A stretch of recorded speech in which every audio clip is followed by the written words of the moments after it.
Sir మీ కెరీర్లో బాగా struggle అనిపించినటువంటి ఒక కేస్ స్టడీ. నేను యవత్మాల్లో ఏఎస్పీగా ఉండేవాడిని. అక్కడ ఏంటంటే 7 సంవత్సరాల లోపల పెళ్ళైన తర్వాత ఎవరైనా మహిళ చనిపోతే ఆ ఇన్వెస్టిగేషన్ని విజిట్ చేయాలి. కిరోసిన్ పోసుకున్నప్పుడు కొన్ని అగ్గిపుల్లలు దొరుకుతాయి.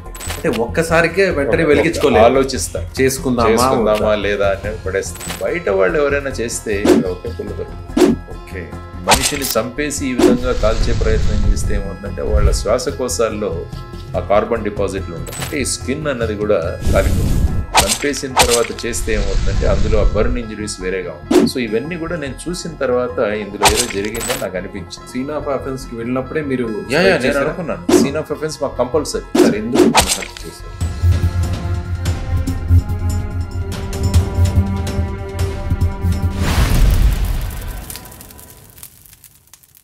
మన దేశంలో ఇటీవల జరిపిన అధ్యయనాల ప్రకారం 60 ఏళ్ల వయసు దాటిన వారిలో చాలామంది మోకాళ్ళ సమస్యలతో బాధపడుతున్నారు. అందులో మోకాళ్ళ చిప్పులు అరిగిపోయి చాలామంది సర్జరీకి వెళ్తున్నారు. అయితే సర్జరీయే దిక్కు అనుకునే వారికి ఎపియాన్ పెయిన్ క్లినిక్ ఒక శుభవార్త చెప్పింది. ప్లాస్మా థెరపీ ద్వారా ఈ సమస్యకు చెక్ పెడుతుంది. సో ఇమీడియట్గా ఈ సమస్యతో బాధపడేవారు ఈ కింద నెంబర్కు కాల్ చేయండి. నమస్తే. తెలుగు రాష్ట్రాల్లోనే ఆయన పేరు గురించి ప్రత్యేకంగా చెప్పాల్సిన అవసరం లేదు. డైనమిక్ పోలీస్ ఆఫీసర్గా అందరికి కూడా సుపరిచితులు. ముఖ్యంగా సిబిఐ జాయింట్ డైరెక్టర్గా ఆయన చేసినటువంటి ఛాలెంజింగ్ కేసులు ఎన్నో ఈ రాష్ట్రంలో ఉన్నాయి. సో మనతో పాటు ఉన్నారు సిబిఐ మాజీ జేడీ లక్ష్మీనారాయణ గారు. సార్ నమస్తే. సార్ నమస్తే విజయ్ గారు.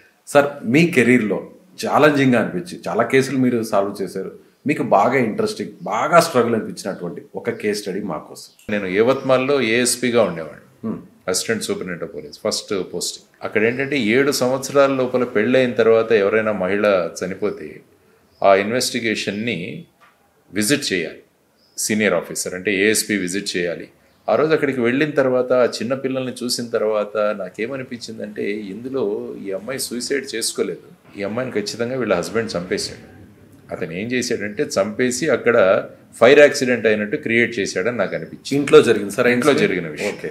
సో అది చూసిన తర్వాత ఈ కేసు నేను ఇన్వెస్టిగేట్ చేయాలనిపిస్తుంది. ఆ పిల్లలకు న్యాయం చేయాలి, వాళ్ళ కుటుంబానికి న్యాయం చేయాలని చెప్పి ఆ ఇన్వెస్టిగేషన్ నేను తీసుకున్నాను. మీకు మైండ్లో అది స్ట్రాంగ్గా అనిపించింది? స్ట్రాంగ్గా ఉంది. ఎందుకంటే మనకు సొసైటల్ అవుట్లుక్ కూడా ఉండాలి ఎప్పుడైనా అక్కడ.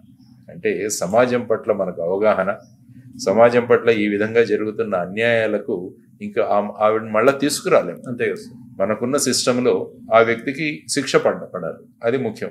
కాబట్టి దానికోసం ఇన్వెస్టిగేషన్ జరగాలని చెప్పి నేను ఆ కేసు ఇన్వెస్టిగేట్ చేసిన తర్వాత అందులో ఉన్న ఇంట్రికసీస్ ఇవన్నీ కూడా తీసుకున్నాం.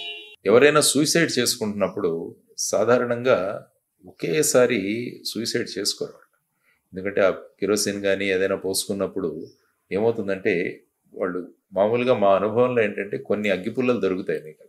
అంటే ఒక్కసారికే వెంటనే వెలిగించుకోలేదు, ఆలోచిస్తారు చేసుకుందామా లేదా అని పడేస్తారు. బయట వాళ్ళు ఎవరైనా చేస్తే ఏమవుతుందంటే అక్కడ ఒకే పుల్ల దొరుకుతుంది. ఓకే. సో ఇది సాధారణంగా మాకు ఇన్వెస్టిగేషన్. ఆ తర్వాత వచ్చేసి ఆ మనిషిని చంపేసి ఈ విధంగా కాల్చే ప్రయత్నం చేస్తే ఏమవుతుందంటే వాళ్ళ శ్వాసకోశాల్లో ఆ కార్బన్ డిపాజిట్లు ఉండవు. ఎందుకంటే మనం లైఫ్లో ఉండి మనం కాల్చుకున్నప్పుడు ఏమందంటే అదంతా కూడా మనం పీలుస్తాం. అవును. పీల్చినప్పుడు ఆ కార్బన్ డిపాజిట్స్ అన్ని కూడా లోపలికి లంగ్స్లో అలాగే ఉండిపోతాయి. అదొక ఇండికేషన్. తర్వాత ఏంటంటే ఈ స్కిన్ అన్నది కూడా ఏమవుతుందంటే కాలిపోతుంది. కానీ ఇట్లా చంపేసిన తర్వాత చేస్తే ఏమవుతుందంటే అందులో ఆ బర్న్ ఇంజరీస్ వేరేగా ఉంటాయి. సో ఇవన్నీ కూడా నేను చూసిన తర్వాత ఇందులో ఏదో జరిగిందని నాకు అనిపించింది. అంటే మీరు సీన్ ఆఫ్ అఫెన్స్ కి వెళ్ళినప్పుడే మీరు నేను అనుకున్నాను సీన్ ఆఫ్ అఫెన్స్ మాకు కంపల్సరీ. 7 సంవత్సరాల పరిధిలోనే ఆవిడ చనిపోయింది కాబట్టి నేను వెళ్ళి చూసిన తర్వాత ఇవన్నీ ఉన్నాయి. కాబట్టి latest take up this investigation అనుకో. నా ఇన్వెస్టిగేషన్ అన్ని మోస్ట్లీ సైంటిఫిక్ ఇన్వెస్టిగేషన్స్లో అన్ని విషయాలు తీశాను.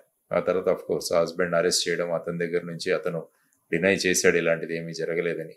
కానీ అవన్నీ చేసి ఫైనల్గా ఛార్జ్షీట్ సబ్మిట్ చేశాను. చేసిన తర్వాత కోర్టులో కేసు వచ్చింది. అంటే త్వరగా వచ్చింది ఆ కేసు, ఎందుకంటే మర్డర్ కేసు, తర్వాత ఇతనికి బెయిల్ రాలేదు. అలాంటి కేసులు త్వరగా టేకప్ చేస్తారు.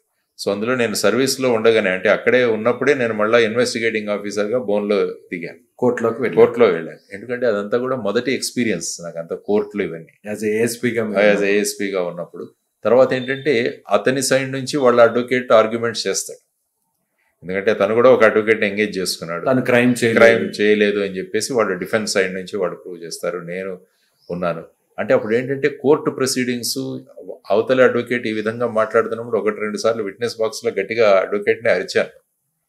నీకేం తెలుసు అసలు ఆ పిల్లలు ఆ విధంగా ఉన్నారు, అటువంటి ఘోరమైన న్యాయం చేశాడు, మీరు ఇలా బ్లేటెంట్గా మాట్లాడుతున్నారు ఏంటని అతనికి ఇచ్చాను అడ్వకేట్. అంటే మీరు ఒక పోలీస్ ఆఫీసర్ గా, ఇన్వెస్టిగేషన్ చేస్తున్న ఆఫీసర్ గా, అలాగే ఒక అమ్మాయికి అన్యాయం జరిగిందన్న బాధతో అక్కడ నిలబడితే ఇతనేంటి వచ్చి ఇలా మాట్లాడుతున్నాడు అన్నప్పుడు జడ్జి గారు కూడా నాకు చెప్పారు, మీరు ఇలా మాట్లాడకూడదు, మీరు ఏం చెప్పాలన్నా మీ అడ్వకేట్ గారి నుంచి చెప్పాలి అన్నారు. ఓకే, ఐఎమ్ సారీ సార్ అని మళ్ళీ ఇంకోసారి మళ్ళీ బర్స్ట్ అయ్యాను. సో ఎందుకంటే అక్కడ ఆ విధంగా, కానీ తర్వాత నాకు అనిపించింది ఏంటంటే అతని వృత్తే అది, అంతే అడ్వకేట్ గా అతని వృత్తి ఆ కేసు టేకప్ చేస్తున్నాడు కాబట్టి అతనికి ఎవరైతే కేసు ఇచ్చారో ఆ కేసును డిఫెండ్ చేయాలి, తను డిఫెండ్ చేయాలి. అతని బ్రెడ్ అండ్ బటర్ అది. కాబట్టి ఏంటంటే అనుభవం మీద ఇవన్నీ కూడా తెలుస్తాయి మనకు. ఆ యంగ్ లైఫ్లో ఫస్ట్ ఛార్జ్ తీసుకున్న ఫస్ట్ కేసు మంది ఇన్వెస్టిగేషన్ వచ్చి ఇవన్నీ చెప్పాలి అన్న ధోరణిలో. సో జడ్జి గారు కూడా ఎస్ వింటాను, మీ ఫీలింగ్స్ నాకు అర్థమవుతున్నాయి కానీ బట్ ఈ ప్రొసీడింగ్స్లో ఈ విధంగా అవ్వకూడదని చెప్పేసి ఫైనల్గా అతనికి లైఫ్ ఇంప్రిజన్మెంట్ ఇచ్చారు. జడ్జిమెంట్ వచ్చింది, లైఫ్ ఇంప్రిజన్మెంట్ ఇచ్చారు. అంటే ఏంటంటే ఫైనల్గా ఆ పిల్లలకు మనం ఆ అమ్మని తెచ్చివ్వలేం కానీ కనీసం ఈ విధంగా చేయడం వల్ల ఏమవుతుందంటే అతను ఈ పిల్లల్ని కూడా చూసుకోవడానికి సిద్ధంగా లేడు. ఆ విధంగా మనం ఆలోచించిన అతను చేసింది క్రైమ్. ఆ తర్వాత ఈ పిల్లల గురించి కూడా పట్టించుకోడు. కాబట్టి ఈ అమ్మాయి తల్లిదండ్రులు మేము చూసుకుంటాం ఈ అమ్మాయిని అని చెప్పి ఆ తర్వాత కేసు అయిపోయిన తర్వాత కాంపెన్సేషన్ స్కీమ్ అని ఒకటి ఉంటుంది. మొదట ఉన్న 357 CRPC అని, అందులో ఈ విధంగా చేయడం వల్ల వాళ్ళ కాంపెన్సేషన్ రావాలి, క్రైమ్ కాంపెన్సేషన్, విక్టిమ్ కాంపెన్సేషన్ అంట. సో ఆ ప్రొసీడింగ్స్ కూడా చేయించి వాళ్ళ పిల్లలకి వాళ్ళకి డబ్బు వచ్చేటట్టు కూడా చేయడం జరిగింది. ఇతని దగ్గర నుంచి తర్వాత స్టేట్ కూడా కాంపెన్సేట్ చేస్తుంది, విక్టిమ్ కాంపెన్సేషన్ గవర్నమెంట్ కూడా వస్తుంది, తర్వాత ఇతని దగ్గర నుంచి కూడా ఇప్పిస్తారు. సార్ ఎందుకు తను హత్య చేశారు అంటే వాళ్ళిద్దరికి పడల అనుమానాలు, ఈ పడకపోవడము, ఇవన్నీ కూడా ఆ విధమైన దీంట్లో వాడు ఆ దీంట్లో వచ్చేసి ఆ అమ్మాయిని చంపేసి ఆ అమ్మాయి సూసైడ్ చేసుకుందన్న చిత్రీకరణ చేసి అక్కడ ఆ విధంగా డైవర్ట్ చేసే ప్రయత్నం చేశాడు. థ్యాంక్ యూ సార్, మాతో నమస్కారం.